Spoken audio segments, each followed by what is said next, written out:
Good evening, everyone. I hope everyone's doing okay and safe at home. Welcome to this Kout talk about the state of digital in post-COVID-19 world.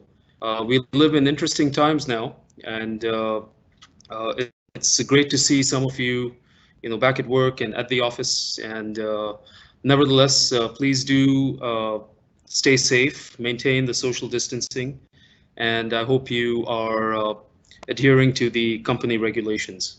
So with that, I would like to uh, just introduce myself. My name is Caesar. To a lot of you who may not know me, I uh, I basically lead the digital function at Kout Food, and today I would like to speak to you about how digital technologies and e-commerce uh, is basically a pivotal aspect of how we are going to move ahead with the new norm and how it plays an important role in our relationships with our customers, in the way we interact with our colleagues, as well as with our partners. So with that, I would like to start off and take you through a few, the way I would like to structure this is take you through a bit of trends that are happening across the world in terms of uh, payments, in terms of digital technologies, in terms of innovations. Then I would like to look at certain new tech that is revolutionizing the food and restaurant industry. Uh, and then lastly, I would like to show you a few things that we at Kout are doing to adapt to this new norm and how we are going to restart our business, then scale and then grow with the use of digital technology. So I'd like to take you through a few trends that are happening across the globe. So the first one I'd like to start with is, if you can see this illustration, uh, is a bit of an interesting shift in the way people are adopting to new industries. So as you can see, this is a survey done by McKinsey of digital adoption worldwide. So by industry. So these are, what does this mean? This basically means the number of new people or new customers that have come into this industry as a result of what has happened over the last 4 to 5 months. So you'll see that, for example, banking has a high number of uh, new or first-time users, digital adoption. And the reason for this is that, as we know, because of the COVID situation, uh, cashless payments have become uh, quite an important aspect of the way we do business. And so a lot of people who did not have cards to begin with are now being forced due to certain regulations and businesses not accepting cash to go and create bank accounts that give them the ability to conduct cashless payments. So this is why you would see that with banking. Similarly, in entertainment, I mean, no surprise there. You'll see that a lot of people have adopted to the entertainment. I'm talking about music, movies, TV shows, even plays online and different entertainment media. This has also been because of lockdowns and curfews that have forced people to stay at home. Groceries as well, and this is of course largely digital groceries, so online groceries that have boosted uh, the new adoption rates in this business. And of course, as we go down the line, we have apparel, utilities, telecom carriers. Travel, of course, has the lowest adoption with good reason. Flights were far and few between. And of course, insurance. So if you look at this interesting trend that has happened over the last 5 months worldwide, uh, we can then go and look at the certain areas of the food industry that have been affected, like ours. So you'll see that, for example, less orders have been the biggest issue. It's a no-brainer there. People are ordering less, they're dining in less in our restaurants because they're eating more groceries, ordering more groceries. Our Relationships with partners has been affected. If there were any events that we were supposed to attend or be part of, that has been affected. Employees, for certain reasons, not showing up to work out of fear, out of insecurity for the virus. Prevention in the workplace has been in effect. So in terms of people focusing a lot on safety and security.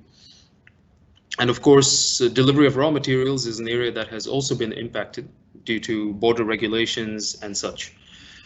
So these are some of the areas we are seeing in the food industry that has been affected. And the source here is Statista, a worldwide statistics leader. In terms of payments, this is some things that are happening in the US right now. We'll see that out of a survey conducted by the Toast Tab company, which is a leading self-service and technology company, 54% of millennials say that ordering from a self-service kiosk improves the guest experience because they don't have to interact with staff members, for example, or it just is easier to take their time and go through the menu. Of course, 88% of guests pay with their card when they have a higher ticket. So, for example, if they're going for a fancy steak or really expensive Japanese restaurant or something like that, they tend to pay with card rather than cash. 31% of restaurants offer mobile pay. I'll speak about this a little bit in the later part of this presentation. And in terms of how people prefer different types of receipts, 50% of people still prefer printed receipts, 36% are happy with digital, so maybe on their phone, and then 14%, interesting, say they don't want a receipt at all.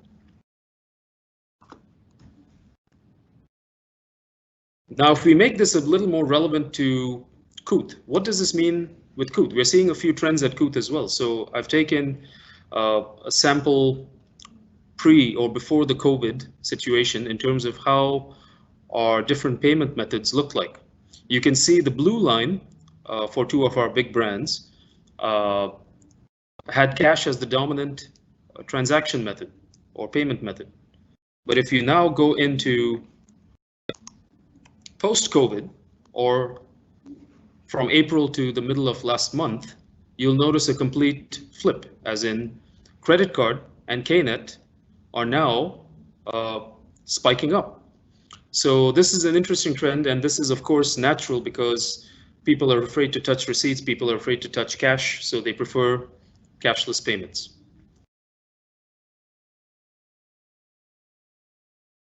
So now that we've looked at a few of the trends that are happening, around the world as well as at Kout, I'd like to talk about some of the really cool innovations that are taking place around the world in terms of how technology is helping our customers as well as helping our back of house. The first thing I'd like to talk about is a very interesting initiative that is happening in China, and they're called smart lockers that aid social distancing. So again, touchless, contactless, completely digital. It's basically based on a QR code that you scan on a mobile application. These little lockers are placed into office buildings or residence complexes, or sometimes even in grocery stores. And you then place the order on your app. You get a special QR code that you can then scan and pull it out of the locker yourself once the food is delivered. I'm going to quickly play a short video that illustrates what I just explained.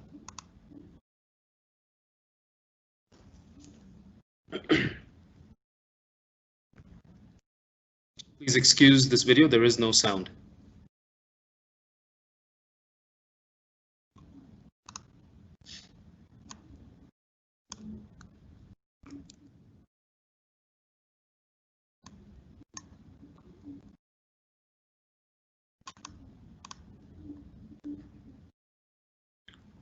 So as you can see, the face-to-face method is now being replaced by these lockers. People can go to the app, place their order, They then receive the QR code that is just easy to access.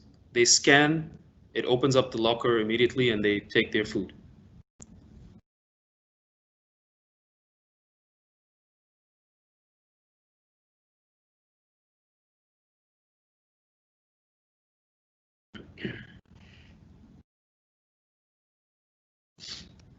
And of course, this technology is now being planned to be extended to many other areas like groceries and even business-to-business food services. Another very interesting thing that's taking place, and this has been around for some time, however, uh, post-COVID, this area of technology has really taken flight. And this is basically in-store menu ordering. So what does this mean? This means a customer can basically walk into a store without having to deal with anyone, sit at a table, look at a QR code on that table, scan it. That scan basically identifies the table with the table ID, and then the customer can place the order by browsing the app that they can see on their phone, and it goes directly to the kitchen. So I'll show you again a quick demonstration.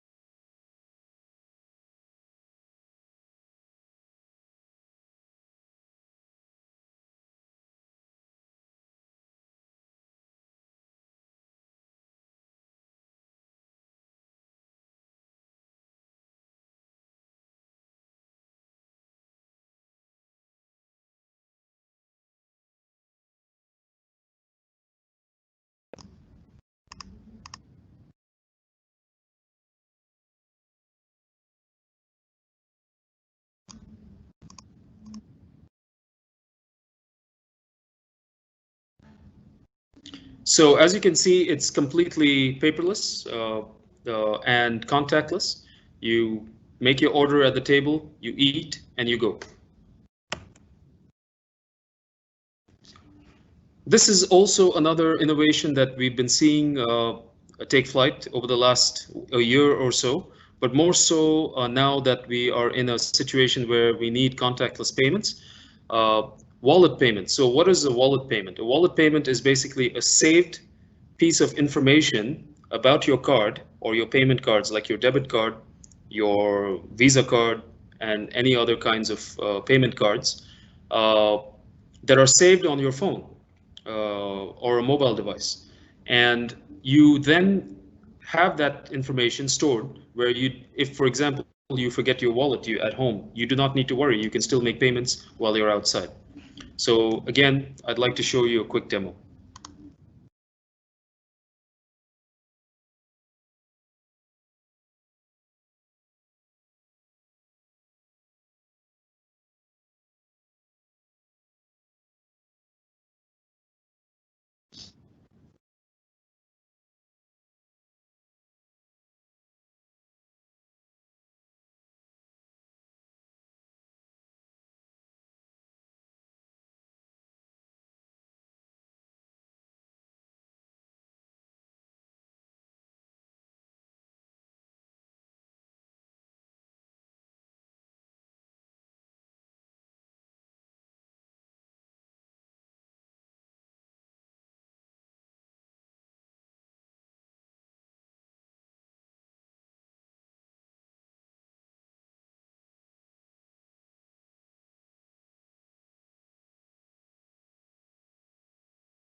So it's as simple as touching your phone to the terminal with three different methods.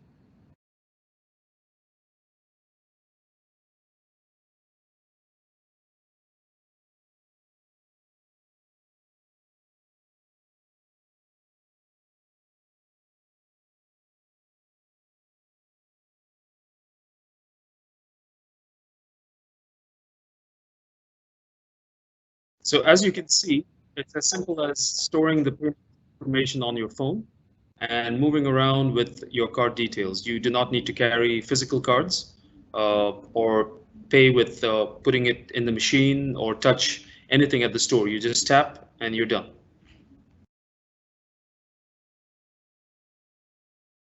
Now, last but not least, is a very important innovation that has been taking place in the back of house or the the cooking aspect of the restaurant industry is artificial intelligence-based robotics. And what does this mean? This means robots are basically cooking our food. And uh, why is this advantageous for us as a business? This is advantageous because as the AI learns more about the inefficiencies of cooking the product, it learns and it gets better and it becomes more efficient and cheaper to produce. So again, I will give you a quick demo.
Okay, so we've now looked at uh, things that have been happening in terms of trends in the industry.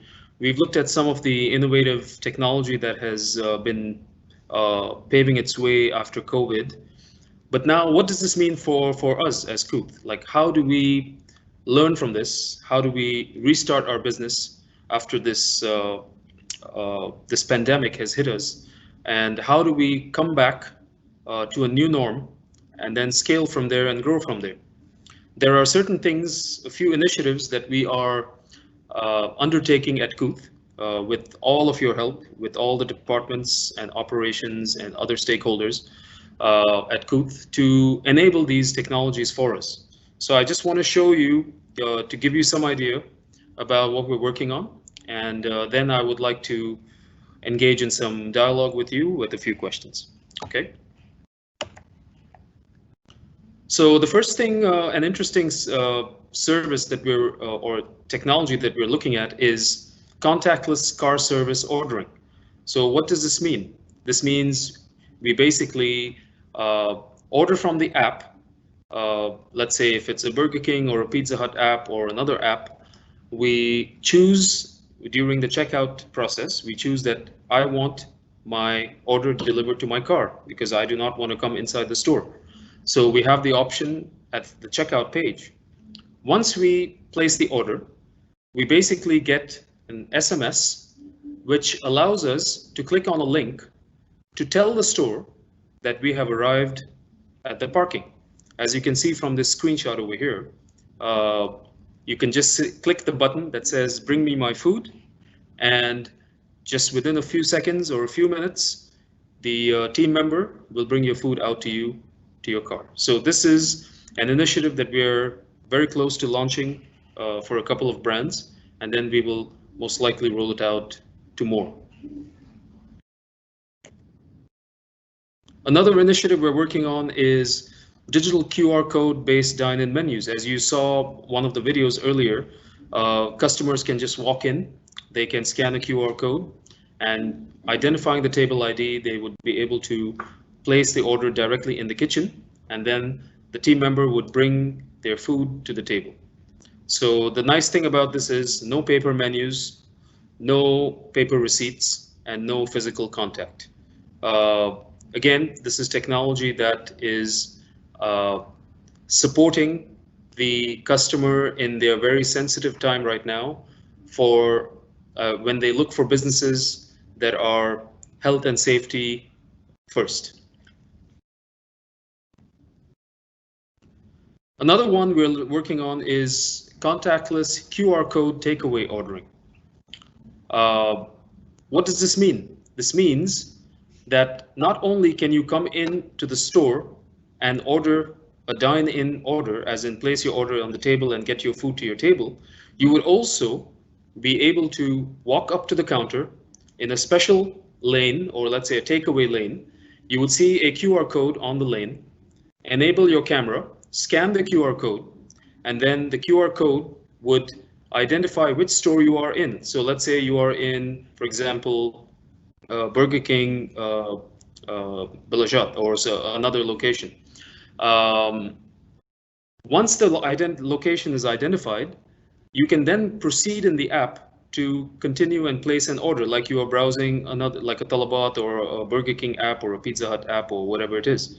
Once you place the order goes directly into the kitchen where you are standing, and the team member will come to you and I confirm that you have just placed your order. Give us a few minutes. We will give it to you right as soon as it's ready. Then you take your order once it's done and you go home and enjoy it. So this is another way we are looking at different segments to boost contactless and cardless payments. Last but not least, I'm very excited to announce that we will soon be launching the all-new Burger King app.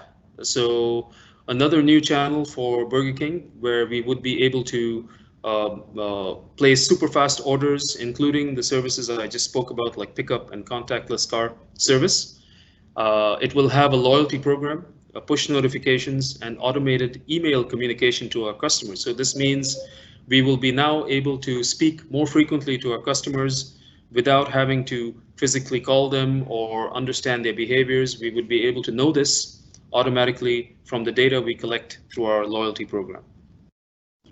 So I'm really excited to share this with you.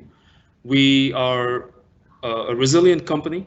We are a strong company. We know that we can move to heights that other people or other companies in the country or the region have not reached because of the kind of people we have and the kind of leadership we have. I truly encourage you to reach out to me personally, reach out to my team, reach out to other members of the Kout departments to understand what we are doing in terms of enabling the company with its digital technologies. So I really thank you for taking the time to watch this. I would like to now maybe take some questions if it's possible. Let me have a look.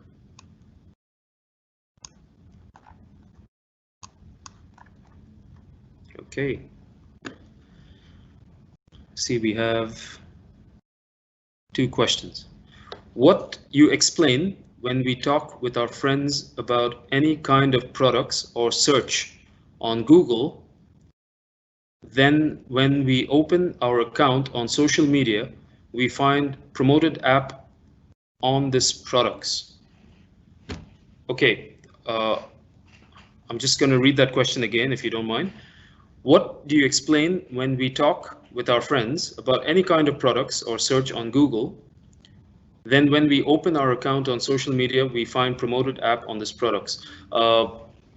If I'm understanding you correctly, I think you're referring to ads that are basically displayed due to voice recognition in your conversations, if I'm understanding the question right. So this is kind of a controversial topic right now. The way I'll kind of explain the way it works, and then tell you bust a bit of a myth, right? So to be very frank with you, unless a company illegally taps you and your phone and your voice services, they are not literally allowed to display ads based on voice patterns or algorithms that they understand from conversations. This is just illegal. So if they're doing this, this is they can be prosecuted for it. But that said, there is another layer to this. So for example, there is information that is stored when you use a voice recognition feature on your phones. So for example, if you use the Google Voice or Siri, this data, based on the terms and conditions that you sign up for when you use an Apple product or a Google product, they record this data in encrypted format, which is basically zeros and ones. And then what happens is they decrypt this to understand certain speech patterns. Now, displaying ads based on this, again, is not something that they do. So when you see something about a promoted product on this that you were probably referring to, it's not because you were speaking about it with your friend. It is probably because you either may have at some point researched it somewhere on Google, visited a website that's similar to what you were talking about, or you may have conducted some sort of an image search which has similar patterns in your zeros and ones. So these are all areas that Google and other search engines look at, and then based on this, they allow advertisers, like, for example, the big companies like Google and Apple and other retailers, to display ads based on this information. This is totally fine. But if I'm understanding you right, no, it is illegal and it's not possible for them to be able to understand what you spoke about with your friends, let's say in a regular conversation, and then display ads. That's probably in the future, but that is not possible today. Okay. How soon do you think these will start in our stores? Okay, so I'm assuming by this question you're referring to some of the technologies that I presented. So I can say that dine-in menus are something, for example, that QR code-based dine-in menus is something that we are looking at in the very near future.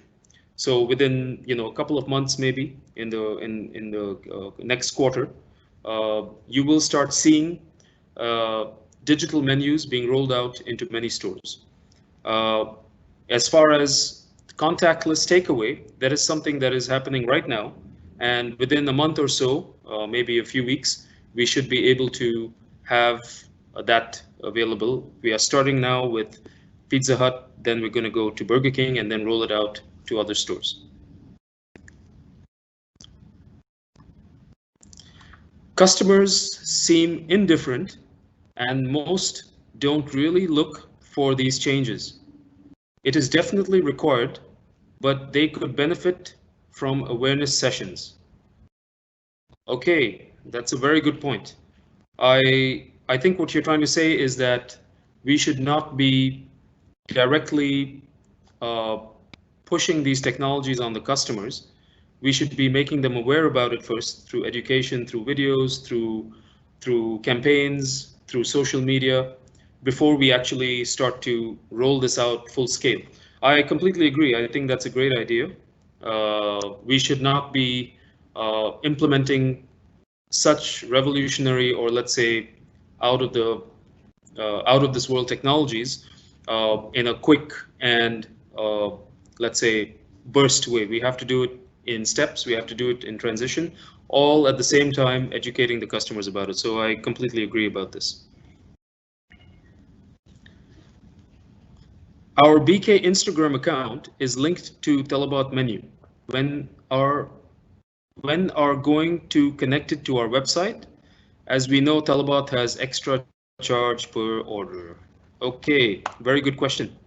So, as you know, there are two kinds of, let's say, channels. There are channels that generate volume and cost you, and there are channels that do not always generate as much volume, but cost you less, right? At this very stage in time, the reason a lot of our focus has been on Talabat is because of the simple fact that Talabat has given us a large volume of transactions and sales. And the reason it is so is because Talabat has been in the market for over 12, 13 years now. So they have a large customer base, they generate volume, and so it would be foolish of us not to leverage that sort of traffic at this time, at this point in time. But that being said, yes, you're right. The cost of an per order with Talabat is higher, uh, and we need to direct them to our channels, like our website and our app, and even our contact center, or maybe even our dine-in and takeaway. Uh, and to answer your question, this is our long-term strategy. Our long-term strategy is to reduce independence from aggregators. And you will see this with some of the initiatives that we are doing with our Pizza Hut app, with the new Burger King app, with special offers, exclusive offers that we have on both websites. So, but until we are having a holistic CRM or a customer relationship strategy to attract these customers from uh, other aggregators, we need to go in steps. We cannot run and suddenly ask or expect all our media to go to our websites. We need to do it in steps. We need to improve our website. We need to improve our apps. We need to improve our general digital portfolio to be in comparison with what Talabat is offering today. Until we do that, and we are, believe me, we are on the way. Until we do that, it was not the best thing to send all of your traffic only to the website and app. Okay. Based on your experience in the Kuwait market, do you think local companies will start implementing tech trends in their day-to-day businesses? Again, a very good question. I have been in living and working in Kuwait for quite some time, and I will be very honest with you. There are a lot of companies, not just a few, but there are a lot of companies, maybe some that we have not heard about, that are innovating in really, really cool ways. Uh, for example, the farmers market is a very simple example. Farmers market until recently have implemented mobile wallet payments, something at that scale that you wouldn't expect at it's a fresh food market, accepting mobile wallet payments. That one of the technologies that I discussed. You will probably not even find that it's sort of innovation in countries like the US and the UK on a wider scale, but you find it in Kuwait. Similarly, there are other lots of companies in Kuwait that are implementing lots of technologies in terms of automation. Larger companies like banks, like retail giants, they are implementing technologies such as artificial intelligent warehouses for e-commerce. There are companies that are working on robotics for their warehouses, and even automation within the processes of the company, like paperwork, like accounting, like invoice processing. So to answer your question, yes, there are companies that are innovating in Kuwait. There are companies that are adapting to the tech trends. Kout is definitely one of them. I think we are way ahead in terms of the way we think and the way we want technology to impact our business. So to answer your question, yes, by and large, a lot of companies are still having a long way to go, but I believe that there are also a lot of companies locally that are doing great things. And I would invite you to check out this platform. Uh, uh, it's called, I can't remember the name of it, but if you look for incubators in Kuwait, you will find them at the number one. These are a group of locals that are working on helping in the local communities develop new technologies, develop new apps, develop new projects that will go global, that will go regional. So I invite you to look at them and understand what's happening in the Kuwait market. Okay. Is it possible to have a rules for the customers that only playing the ordering ups there is incidents that we are already experiencing that some customers will order using the apps and then they will cancel or whatever reason they have. Okay, I'm just gonna, sorry about that, I'll just read this again.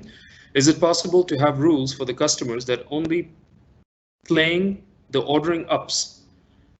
There are incidents that we are already experiencing now that some customers will order using the apps and then they will cancel for whatever. Okay, so if I'm understanding you in this question, you're saying, uh, how do we hold the customers accountable for, let's say, orders placed and then canceling for no reasons?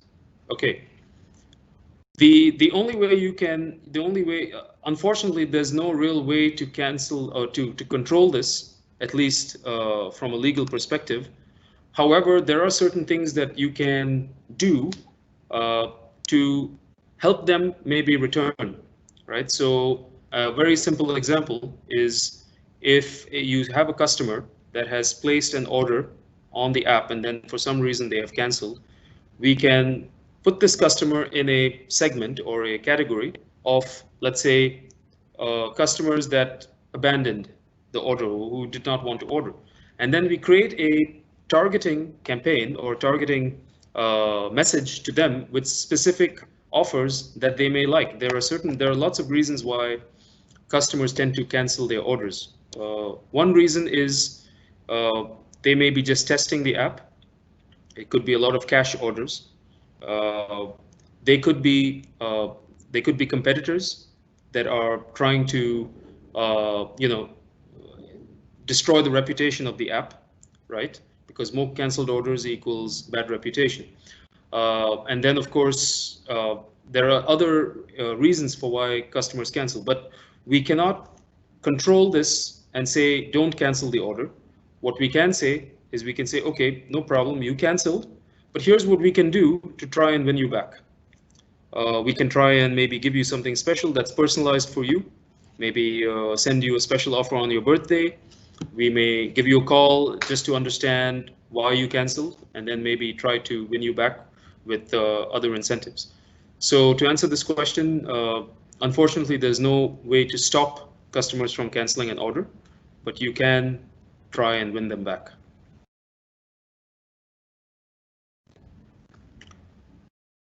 I believe this may be the last question. So when we search for Pizza Hut online, the first result on search shows Talabat. When can we see our site is the first result? Okay, great question. Now, this is a question that is a fundamental issue in digital marketing, right? So how does this work? There are two types of search results when you go to Google. The first type of search result is what we call an organic result. It means you are not paying for it. It has been optimized over a period of time through certain content and certain code, and that's the reason why it shows up as either number one or number two, right? The other type of result is what we call a paid result or a sponsored result. Now, most cases, you will see that Google shows the sponsored results at the top. For obvious reasons, Google needs to make money, right? So they reward the advertisers who pay money to show them at the top. There are many cases in which Pizza Hut website has actually shown first when you type it. It all depends on several factors, and Talabat would show you second or third. The factors that impact this are several. Number one is if you are somebody who uses Talabat a lot and not our website, and you use it at a certain time a lot. Let's say you tend to order mainly on the weekend and during a specific time at night or a specific time at the daytime, and you are someone that is a frequent customer of Talabat.